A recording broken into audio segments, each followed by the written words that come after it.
Sabrina Ionescu was the X factor in the New York Liberty's win over the Las Vegas Aces.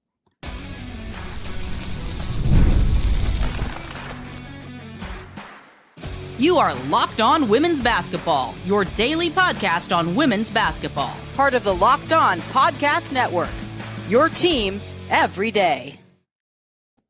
Hello, everyone, and welcome to Locked On Women's Basketball. I'm Clea Butler, the sideline reporter for the Chicago Sky. No Sophia today. You will see her tomorrow, but quickly jumping in, what I am covering today. The NCAA has now approved an age-based eligibility model, get into what all of that means, as well as a really exciting slate of games today, including the Mystics going up against the Lynx again and how the Lynx can kind of come back after the loss to the Mystics. But first, we start with the Liberty and the Aces, because this was a quick glimpse into what the Commissioner's Cup was going to look like. And this is definitely one that showed out. And this is something we talked about yesterday. We knew this was going to be an exciting matchup, and kind of what we saw last season of the top with the Breanna Stewart, with an Asia Wilson being able to kind of go off in their first games. But with these teams meeting up for the first time this season. But you have your leader in Sabrina Ionescu, who, as I mentioned in the cold open, was really the X factor because she had the first double-double of the season. Now, she has been going back and forth with injury for a little bit. She had a lower body injury towards the beginning of the season. Then she was dealing with some back issues. But now you can tell that she is finally starting to get into her rhythm a little bit. And this is exactly what you expect from a Sabrina Ionescu. I think we've seen spurts of it in some of these last games, especially when the Liberty were able to kind of go on their run, where she would maybe come in late game situation. She played the entire game, but come in late situation and be able to get some really clutch buckets. I know specifically when they were playing against the Sky just over a week ago now, that was kind of the key. She had hit a three, and then she kind of had the momentum going. She had a rebound put back. She came in late, and those were the first points that she had scored of the game. That was kind of a trend that you started to see as she continues to work her way back into the rotation, in the starting lineup. We talked about the Liberty being able to play with her as long as her being able to play with them. But this seemed like one of the most comfortable games that she had so far. Again, her first double-double of the season. You have Breanna Stewart. Her double-double, 16 points, 10 rebounds. Then you have Breanna Stewart, 15 of her 20 points came in just the second half. And then you have the Liberty beating the Aces 87-76. But when we're taking a look at Breanna Stewart now, she shot 7 of 16 from the field with 2 3-pointers and added 6 rebounds, 4 assists for the Liberty. And then Jonquil Jones, 14 points. Leonie Phoebish, 12 points and 4 of 5 from 3-point range. This is when the Liberty is doing the most damage, when everybody can contribute and when they're looking strong from the perimeter. You have Stewie that contributed with threes. You have Leonie Phoebish, who is contributing from 3-point range as well. Then on top of it, you have a Sabrina Ionescu who has those 16 points and 10 rebounds. Utilize her size as a point guard to your advantage, her ability to score, obviously her ability to rebound with the size that she has and being able to crash the glass, but as well as her ability to share the wealth. That's the biggest part. She was able to speak post-game, and she said, these are two of the best organizations in our league between the Liberty and the Aces. She said the Aces have continued to pave the way in what they've done and contending every single year, winning multiple championships. The matchup is always great basketball game being played. Some of the best players the game has ever seen on the court. Then she said, I'm just better and better every day, talking about her being able to bounce back from the injury. My body's feeling better, getting back into the rhythm of playing competitive basketball. And she said, moments like this can either make or break you. It's a long season. So for us, it was just understanding we've got to come together, not let that happen again, and continue to grow from it when looking back at some of the disappointing losses that they had to the Mystics as well as the Sparks. But this has been a complete flip. When you lose the Mystics and you lose the Sparks, you're kind of trying to find your momentum again, right? Then you come and you beat the Aces, a team that you are going to see in now a little less than a week for the Commissioner's Cup. And you're able to have a little bit of a cushion when it comes to this win. 87-76, that's a comfortable win over an Aces team where we've seen them throughout the season. They're either coming very close or it's a little bit of a blowout. So keeping it competitive and then, but also keeping a comfortable cushion and kind of looking back, I'm talking about players beyond the arc. Hanshu made 2 shots from beyond the arc. So when you're thinking of an overall contribution, she had 10 of her 12 points in the third quarter. And that's when the real boost came for the Liberty. The first half was good. They outscored the Aces in the second quarter. That started to kind of build the momentum. Then you have halftime, and then they came out hot after halftime too. And Aces just couldn't necessarily match that energy. But when we're looking at the Aces, Jackie Young is really who paced the Aces. She had 19 points and 7 assists. Then you had A'ja Wilson, who added 16 points, 9 rebounds, 5 assists, and 4 steals. So another standout performance for her. You had the Aces that were able to go on a little bit of a run. They went on an 8-0 run, and they were able to cut the lead down to 78-70 with 2:40 remaining in the game. But then you had a Sabrina Ionescu and a Breanna Stewart who answered with 3-pointers. And then unfortunately, that just started to create some of that separation for the Aces. But I think what stood out most about what New York was able to do against the Aces was, even though Wilson still finished with 16 points, 9 rebounds, 5 assists, and 4 steals, this is a player that you see average 25 points a game. A double-double is very natural for her. So in a sense, you're able to limit A'ja Wilson because you were forcing her to make tough shots, forcing her to catch passes, very crowded passes. That's the big thing about New York. They're very long. They're in the passing lanes. They get a lot of deflections. So when you're crashing down and really having that focus on A'ja Wilson the whole night, you're making it difficult for her to catch the ball, be able to do what she wants to do, disrupting her rhythm just a little bit. But again, difficult when she still has a 16-point, 9 rebound, 5 assists, and 4 steal night. But you are able to take away from one of your more elite players, where you have Jackie Young step in, who, again, a significant amount of scoring as well for the Aces. She was pretty consistent offensively, 19 points and 7 assists. So she was really able to sustain the offensive flow the most. You have Chelsea Gray, who had 11 points, then Cheyenne Parker-Tyus, who had 14 off the bench. That was going to be a big theme when we talked about Kenny Carter not being in these games right now due to illness. You're losing a significant amount of points off the bench. She's leading the league in points off the bench, averaging 14 points per game. You miss that extra spark. You miss that extra downhill player, somebody who can facilitate as well. And you have to really rely on your starters. You have to really rely on kind of your core 4 when you look at a Jewel Lloyd, Chelsea Gray, Jackie Young, A'ja Wilson to perform every single night, where as of right now, you have New York with the addition of Sabrina Ionescu and being able to have a healthy lineup consistently. They have a little bit more depth. They have some more players that they can rely on and players that can step up when others are getting tired, when others need a break, or when defenses are just really crashing down. So very curious to see what this rematch is going to look like, because especially when we're looking at the elite of the elite in the WNBA, it's going to be difficult to beat a team twice. But speaking of that, we have the Minnesota Lynx and the Washington Mystics, who are having a rematch from just a couple of days ago when the Mystics stunned the Lynx.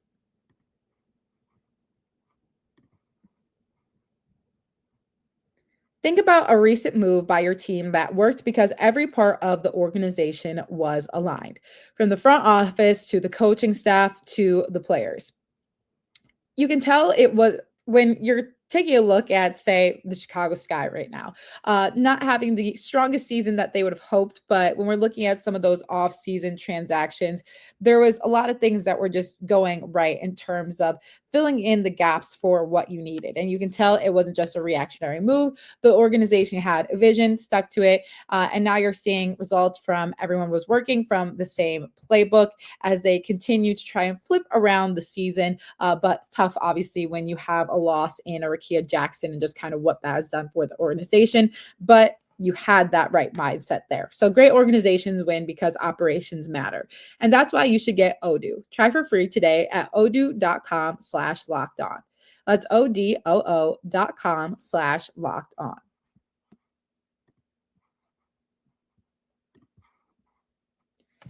Minnesota Lynx having a rematch with the Washington Mystics, and just a couple looks at some other significant games going on today. But the big storyline is going to be Minnesota wants payback against the Washington Mystics, because the Mystics were able to beat Minnesota on their home court.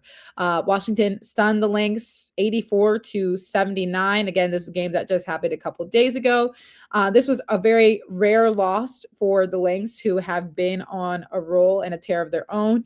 A lot of it has been because they've just been clicking on all cylinders. You have them doing really well offensively, doing very well defensively. But this was definitely one of the more lower scoring games that they have had. Part of that is due to the Mystics defensively being very strong. But a large part of it was Minnesota wasn't able to knock down shots as they usually are.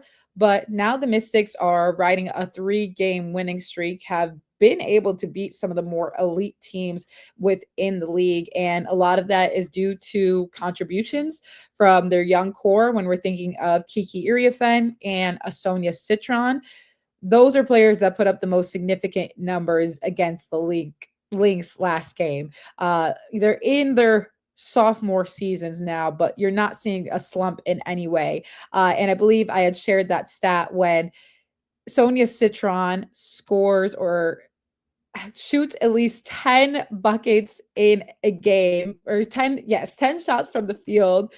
That means the Lynx have won so far, or excuse me, the Mystics have won so far. Some interesting stat along those lines. But it all comes down to you have to get Sonia Citron the ball. She has been one of the most efficient scorers for the Mystics. But you have a Kiki Iriafen who can handle the ball if you need her to, tenacious rebounding, as well as just her physicality that can at times go a little bit unmatched. And I think she had a really good response to the Lynx. But the Lynx, again, a team that can definitely bounce back, because that wasn't their usual style of play that we have seen. Minnesota was just 19% from three, and that has been, let's say, a little bit of their Achilles heel at times throughout games. If they're not shooting well from beyond the arc, the whole team relatively has a tough time kind of getting back into their offensive flow. So we will see if an Olivia Miles can have another standout performance that we've seen time in and time out each game, as well as just having a better shooting night for the Lynx. But on the other side, Washington now with their 3-game winning streak, if they can continue to just ramp up some of these wins and kind of sneak by certain teams. Speaking of another rematch, now you have the Phoenix Mercury going up against the Indiana Fever. We saw what this game looked like the other night. Phoenix starting to maybe feel some of those emotions of not necessarily having the season that was anticipated. We saw the 5 technical fouls that were issued during this last Mercury and Fever matchup between a Dewana Bonner and Caitlin Clark having a little bit of a scuffle, then other teammates getting involved. You had Sophie Cunningham, Alyssa Thomas. There's a couple that were handed out in that game. So the key to me in this game is definitely going to have to be composure, because I feel like with the Mercury, once the game was getting a little bit out of hand, you started to see those frustrations and maybe those conversations that were being had on the side start to get to players a little bit more, and you just want to have a clear sense of focus when it comes to Indiana, especially being able to lock down against them defensively. So that's going to be my key for the Mercury. Then you have the Portland Fire going up against the Chicago Sky. The Fire have looked pretty solid so far in their inaugural season. They've had really strong flashes of competitiveness, but they've also had some times where they can drop a few games that you would expect them to win, but they're kind of riding on a little bit of a high, and just kind of focus, let's say, is going to be the key for this one. But this is a team that has looked very strong defensively so far, and that has been able to spark some of the offense that we have seen from the Fire. So that's going to be a big part of their game, is trying to put some pressure on the Sky, who are coming off some really tough losses in a row. You have that 1-point loss to the Liberty. Then you have another 1-point loss to the Dallas Wings. Then you get blown out by the Connecticut Sun. So now you're back home. You want to try and defend home court. There's only one win on the season playing in Wintrust Arena, trying to rack up a couple more. But when we're taking a look at the game status report today, you have your typical players that are out. Courtney Vandersloot is out. Dejanay Carrington out. Obviously, Rakia Jackson. But now Natasha Cloud, since 10:14 this morning, has been listed as questionable due to illness. Natasha Cloud has been a very big X factor when it comes to the Sky. I think her scoring abilities have improved a lot this season. Obviously, her facilitation, but really the defensive side, which is the identity that Chicago is trying to create. She's averaging nearly 10 points per game this season, 3 rebounds, 4 assists, and a steal. So when we're taking a look at the identity that I mentioned that is continuing to be formed in Chicago, a lot of that has to do with the defense. Natasha Cloud is one of your more elite perimeter defenders. You have JC Sheldon that has been really, really strong. Gabriela Jaquez, who has done really well as well. But when you continue to take away some of the depth that Chicago has due to injury, due to an illness with Natasha Cloud, who will likely be a game time decision listed as questionable, you have to find areas to keep it together, essentially. It's really the veteran leadership that you're losing if she's not in this game as well. You need somebody that's going to calm the storm a little bit. I think Natasha Cloud does a really good job at continuing to bring this group together, especially during the struggles they are going through. So now you kind of look to a Skylar Diggins to really hold things down offensively. Gabriela Jaquez has been really strong, but you also have a Camila Cardoso has had really, really strong games in these last couple of stretches, even within these losses, keeping her confidence up. Natasha Cloud has been a player that has instilled that confidence a lot in Camila throughout the season. But it's going to come down to Chicago really having to play disciplined defense and not foul. They've had a lot of foul trouble, which has been an issue for them. And then having players sit out early. And again, when you have that lack of depth, it's not very helpful. So you'll see what that game looks like today. Hopefully a game that the Chicago Sky can bounce back and get a win on their home court. But we also have the Atlanta Dream going up against the Golden State Valkyries. We've talked about Atlanta just entering with one of the league's best records so far. Golden State is still holding strong. They have just dropped 2 straight. So a little bit of an up and down season themselves, but this is going to have to be a game where we talk about Golden State keeping games ugly.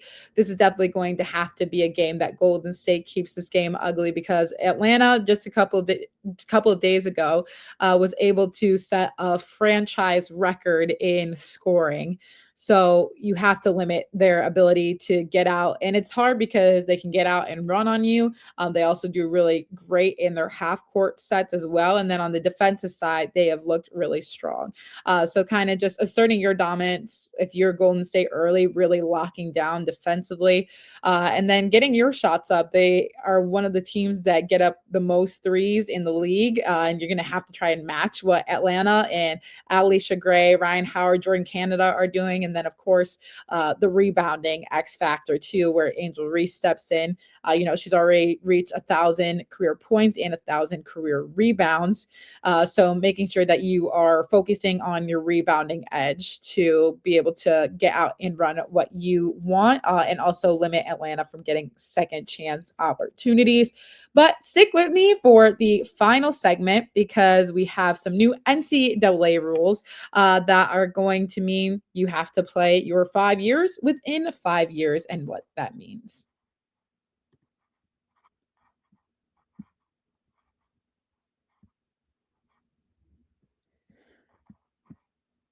Workplace chaos can show up fast. That's where Indeed sponsored jobs comes in. Indeed sponsored jobs helps you reach candidates who actually fit what you're looking for based on skills, experience, and location. Finding the right person can make all the difference, whether it's building a business or building a winning team. Some of the best organizations aren't always the splashiest ones. Sometimes it's finding the person who fits exactly what the team needs at the right moment. That's what stood out to me here when thinking about being with the Sky. And it's the same idea behind Indeed sponsored jobs, helping connect organizations with candidates who are the right fit from the start. Spend less time searching and more time actually interviewing candidates who check all your boxes. Less stress, less time, but more results. When you need the right person to cut through the chaos, this is a job for Indeed sponsored jobs. And listeners of this show will get a $75 sponsored job credit to help get your job the premium status it deserves at Indeed.com/podcast. Just go to Indeed.com/podcast right now and support our show by saying you heard about Indeed on this podcast. Indeed.com/podcast. Terms and conditions apply. Need to hire? This is a job for Indeed sponsored jobs. The World Cup is here and it's the most electric time in soccer. On KALSHI, you can trade every single match and the championship game. So, when we're taking a look ahead, yesterday I talked about Switzerland going up against Canada. You have Japan going up against Sweden. So, Japan is trading at a 45% probability to beat Sweden, meaning a $100 trade pays out to 13.98 at the world. If the World Cup heats up, those numbers move in real time, and you can buy in or out at any time. On KALSHI, you're trading against peers in a live market, meaning there's no house. And as the probability changes, you can buy in or out of your position.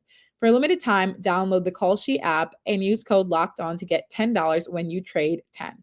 KALSHI, KALSHI. Trade on anything. 18 plus only. Restrictions and eligibility requirements apply. Event contract trading involves risk and may not be suitable for all investors. Prices, values, and available markets may differ from those mentioned. For more information, see kalshi.com/regulatory.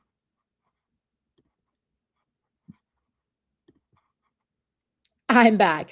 Okay, so the NCAA Division One cabinet unanimously approved a new 5-year age-based eligibility model on Tuesday. So, under the new rule, athletes in all sports will be given 5 years of eligibility over 5 seasons over their college eligibility.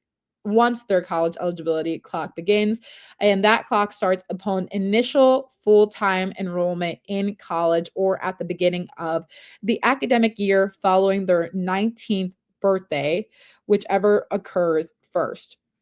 So there's been some question marks around this because this would take away the redshirting part. So essentially you have, once you are a full-time student, you have 5 years to complete 5 seasons.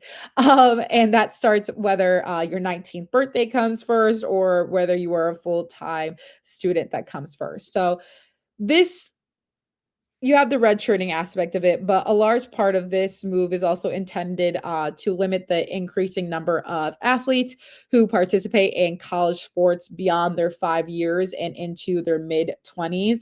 They would be able to do so by using waivers to gain additional seasons.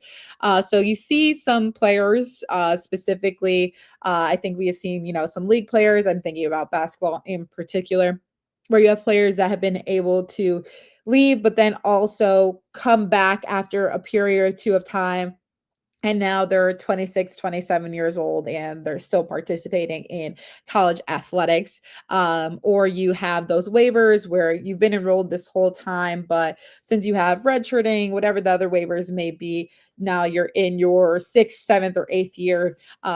And obviously, a lot of this came due to COVID. So at some point, it was going to have to be rectified of what these things would look like.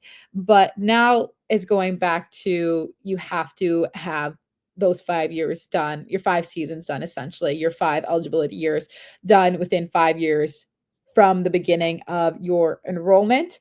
And I can see the benefits of this. I think this, limits having players that are coming in, as I talked about, being in your mid 20s or being able to come and go, especially in the world of the transfer portal, where a while ago when you transferred, you would have to redshirt a year. And now those have kind of gone out the window as well. It gives a more even playing field. And even just looking, we've talked a lot about freshmen having to come in during the time of transfer portal between, players being able to have a sixth or seventh year based on what some of those waivers looked like. I think this kind of gives them a chance on top of it too, because you come in, you're able to enroll, and then you get, say you don't play your freshman year, you still get your 4 years if you were to play from freshman to senior year, essentially, or whatever the case may be. But it's basically your 5 in and 5 out.